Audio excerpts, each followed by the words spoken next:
Yeah. 2006, you have the knee injury, which anytime you mess up your knee, it's tough. I mean, you never want to hear that as far as a knee injury is concerned. In 2009, it's your fourth year on campus.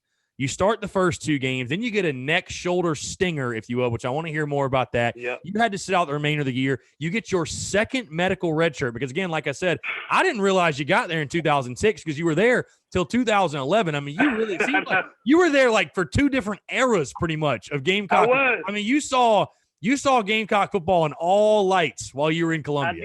It's wild, which is cool because you actually saw the come up, really. I mean, you think about it. But I tell people that all the time. Yeah. I seen it from the beginning, baby. Yeah. Like I tell people all the time. I seen it from when people was missing summer workouts. Not none of us as freshmen, but right. like other cats was missing summer workouts. To now, it's a guarantee that everybody's gonna be at summer workout. It ain't even no question about somebody missing summer workouts. You know, ain't even no question about somebody finishing all their reps and everybody competing and going hard. There's no question about it. So that was it was fun. Yeah, I wanted to, like I said, big main players.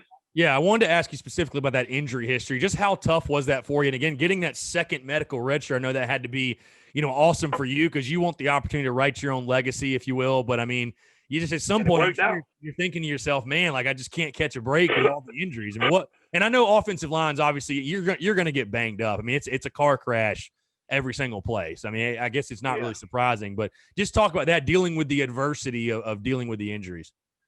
Man, it was just it sucked. Number one, you always feel isolated. You always feel alone in those situations, because you battling the injuries while the rest of your teammates are battling other opponents. So it's always an isolation in that time period, especially when it's something like a stinger and it just continued to happen. Like, trust me, I tried to get back on the field multiple times. And every time I would go out to practice or something, my neck would get snapped over the wrong way. My fingers would regress me back to day one, when my fingertips would be tingling. And, it's like just bad for the nerves. That's why I ended up having to wear like a horse collar, I don't even know it's called a horse collar. I don't even see people wear it no more. Neck guard thing? Yeah, neck guard. Yeah, I had to wear like a neck guard. Yeah. But it worked out, man, and I was able to continue playing and, I missed that whole year. Then the next year, Kenny passed away, and then I ended up missing that whole year because he passed away, and I was just devastated about that. And that sucked. I just couldn't play. I wasn't there. I wasn't there. I had a lot of stuff going on. I couldn't focus on ball, and I was excited. But they gave my boy, it's just amazing how God works, man, because they gave Rakevius Watkins the opportunity, and he went out and balled out.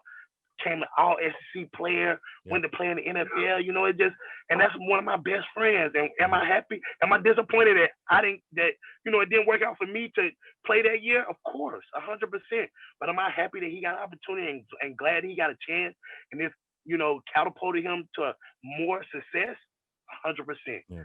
I would be upset if he got the chance and, he was trash or garbage. So it was good, man. It worked out. And then, it sucked. Like I said, it sucked. It was an isolation moment, but, you pushed through it.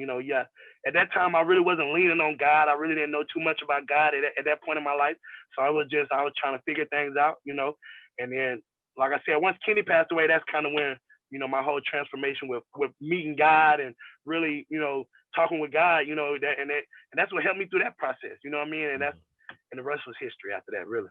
Yeah, you mentioned Rock Watkins, man. Had him on the show. He's an awesome dude. What a character that is for sure. That's my guy. Rock's a good time, man. Rock's a good time. Yeah.